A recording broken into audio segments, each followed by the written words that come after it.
guys, it's Sue, your not so crafty crafter here.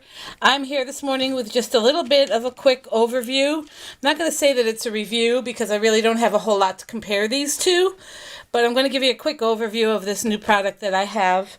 I did purchase these myself.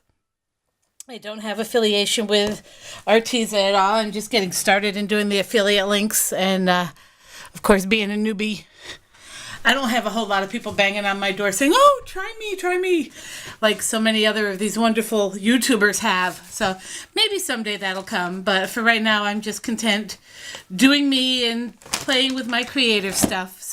But I wanted to share these with you. Now, I went back and forth for a while on whether or not I wanted the 48 set or the 96 set.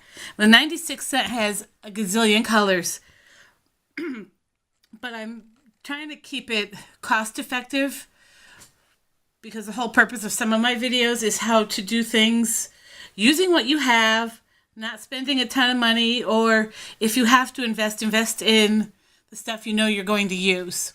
I love the look of what the Zig Real Brush Pens can do, but those are so out of my budget right now, and I don't do this professionally, and this is not my job. This is just something that I like to play with. So honestly, I couldn't justify spending that money, but these have been at the Arteza.com website. These have been a really good price. And normally I would have bought them there. I did buy these off of Amazon. They were about $5 cheaper just because. I don't know why. Normally they're cheaper on the Arteza website. I also bought them on Amazon because I had a gift card that I had got for my younger son, and there was money left over on it, and he didn't want anything on Amazon, so I bought the gift card off of him. It was like $16 left on it, so I gave him the $16 so he could buy what he wanted somewhere else, and then I used that $16 towards this from the gift card. So I ended up paying out of pocket like $12 for these. So not a bad deal. Now, the first thing I went ahead and did is I swatched them out. Now, when I swatch, which I don't do a lot of, I've only done it several times, I like to use the paper I'm actually going to use the product on. Now, this is Strathmore cold press watercolor paper, and I figure because these are watercolor brush pens, they're water-based ink, most of the time, I'm not going to say 100% of the time, but most of the time I'm probably going to be using them on watercolor paper. So I wanted to see how that texture played out and how the color played out, because if you notice, if you take different papers, and this is a different type of watercolor paper, and this is just regular cardstock, printer paper type cardstock. Look at the difference in the colors of white. So I wanted to see how those laid down on that shade of white as compared to basically maybe copy paper white. So that's why I did that. Now, I was really surprised because the first time I saw a review on these, the person doing the review said that they were not labeled with a color. So I was kind of thinking, how am I going to know what colors I'm using? But I was pleasantly surprised when I received these because they must have upgraded them, because they are now labeled with a color and a number. And this is the first tray. And they also come in these really cute trays. These trays are a little flimsy, but if you keep them all together, they do stack. And I think that's what I'll do for now. But anyway, I wanted to show you the color name and the number on the side. So that's how I swatched them out. I swatched them out, and then I put the number first and then the color name so that I knew what I was looking for. Then what I did is, as I was doing them, like this is basically the green tray. This is tray number 4. What I did is I did them in order. I did the whole tray. So each tray, there's 12. And then I just did the whole tray, starting with this one and going down. And then on the bottom of my list, I wrote number 4. So if I want to look for these colors, I'm just going to pull through my stash. And you can see I have them. This outer box was damaged during shipping, but all of the pens were intact. I'm okay with that. But you'll see I've labeled them tray 1, 2, 3, and 4. So when I go to my color swatch sheet to pick out what I want, I know I'm just going to go to tray 4 to find my light green. And then if I'm diligent, I'll put them back where I found them, so I'll know this one from the end is going to be light green. So I just wanted to share that with you. That's how I'm going to organize these for now. I'm not sure if I'm going to stay in these or if I'm going to put them in like a little drawer. I have little mini office drawers that I keep paper supplies in. I'm thinking these might fit in there perfectly. So we'll see. I'm in the process of moving, so stuff is getting packed. So this is a hot mess in here. Now I wanted to go ahead and just do a quick little demo using these.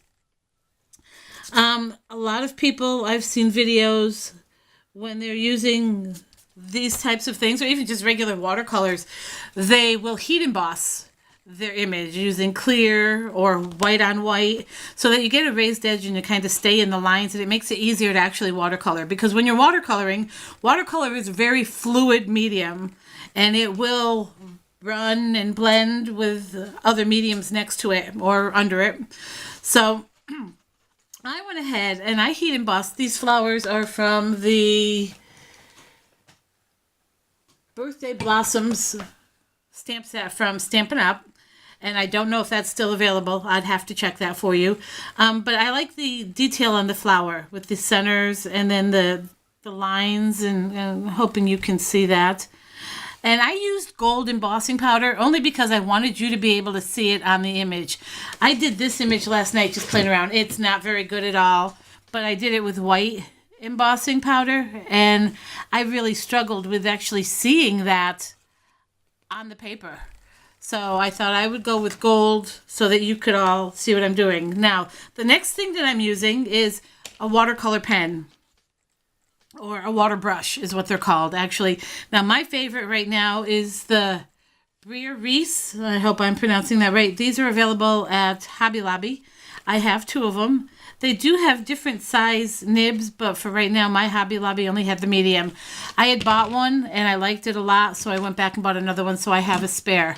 I have others, but you really have to squeeze and put water on the surface to keep your brush wet. This constantly has water moving through the brush, and it's not a lot. I mean, you can see when I put it on my finger, it's just a light coating of water. It's not a big puddle. So that's why I like these. I have that.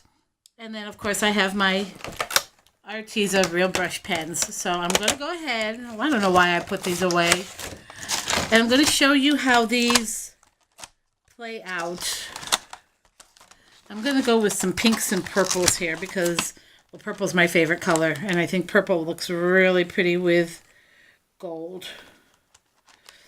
So first thing, now you can do wet on wet with these if you like. In fact, let's go ahead and try that because I've not done that yet. I just want to make sure I'm in frame, and I'm actually going to zoom in a little bit for you too so you can see what I'm doing here. Is that good? All right. We're going to go ahead and we're just going to lay down a little bit of water within our image.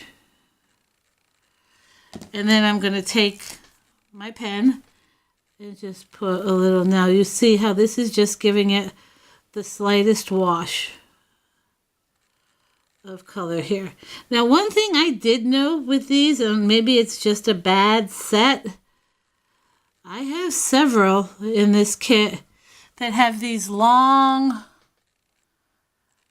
strings coming out of them. They're almost like they're frayed already.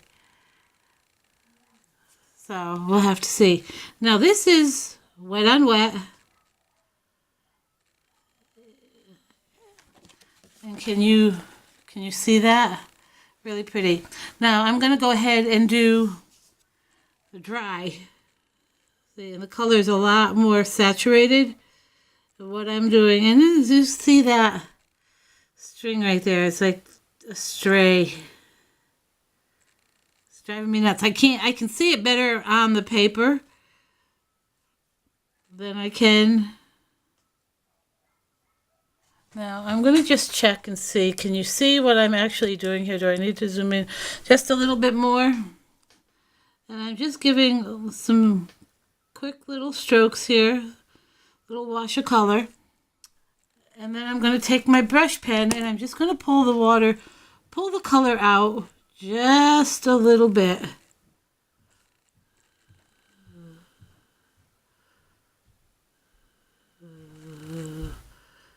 And so really don't need to do a lot as far as shading with these, because if you lay your darker color down first and you can blend the colors out, blend your color out with your water. Now I'm thinking, I'm not liking how these are blending out. Maybe these will blend out better on Bristol Smooth. If you have feedback on that, please let me know, because I'd love to know what your thoughts are. Or am I needing to do this immediately? Oh, that's better. Maybe that's what I need to do. Maybe I need to lay it down and immediately go back in with my water brush instead of letting it dry. Again, feedback is appreciated. This is the first time I'm using anything like this, and I've not ever used them before. I have a set of brush tip markers from Hobby Lobby, and I don't use them very much. In fact, they're in a drawer here under my table. Maybe I ought to pull those out and see if I can compare those. I bought them because they were less expensive, but I bought them for my coloring books a while ago, and I've never used them.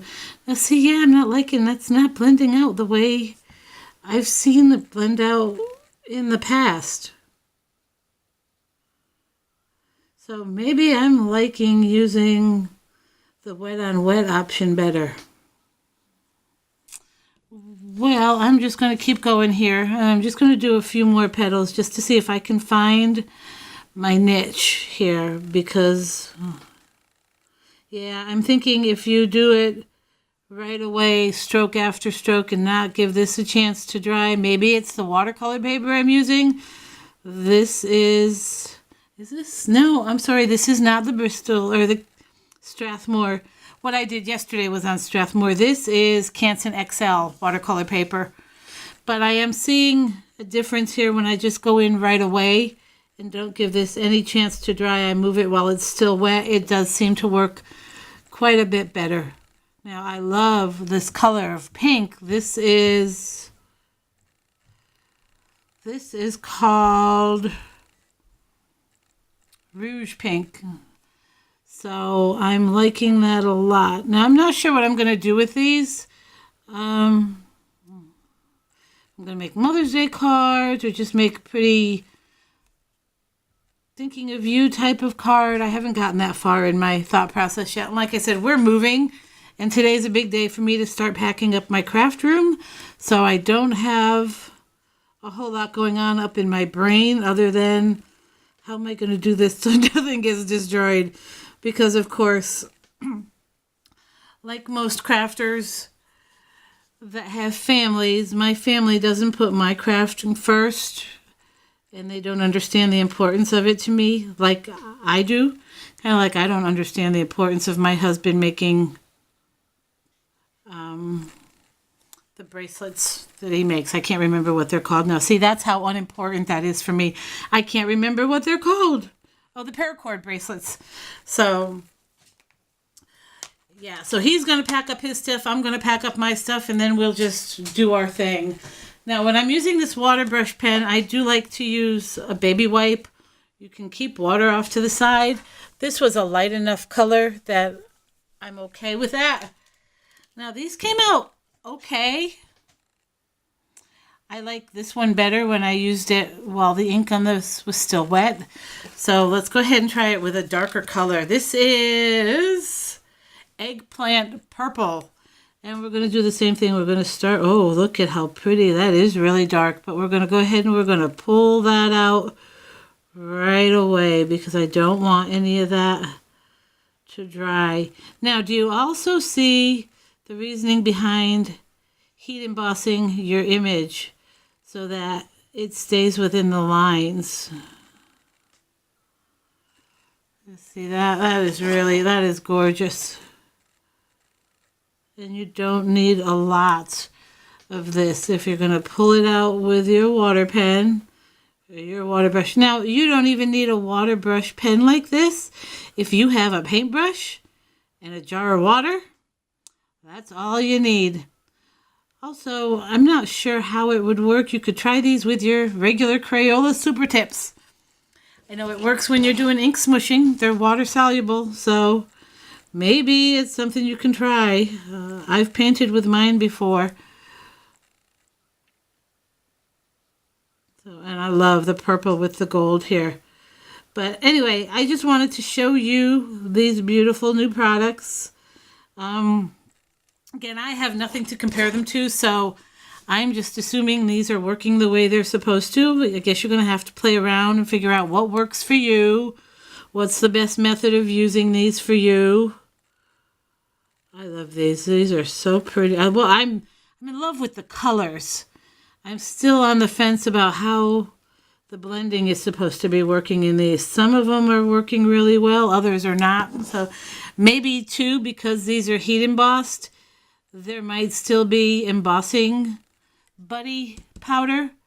You know, the embossing buddy you use to get rid of the anti-static and make your paper static free when you're embossing. Maybe that's what's preventing the blending. I don't know. But I will finish these up and I will make something with these. I want to go ahead and do a giveaway very soon, but I'm not sure when I'm going to be able to do the video for that. So just bear with me. Keep watching. Don't forget to give me a thumbs up if you like this video. Subscribe. Hit the bell icon if you want to see more. I'm going to be starting my summer break here. May 29th is our last day of school. May 30th, I have some things planned with my husband, but hopefully come June 1st, we'll be settled into our new house. I'll be setting up my craft room and I can play some more. Oh, look at the shine on that. Isn't that pretty? All right, that's all I have for now. Thanks for watching, guys. Have a great day. Bye.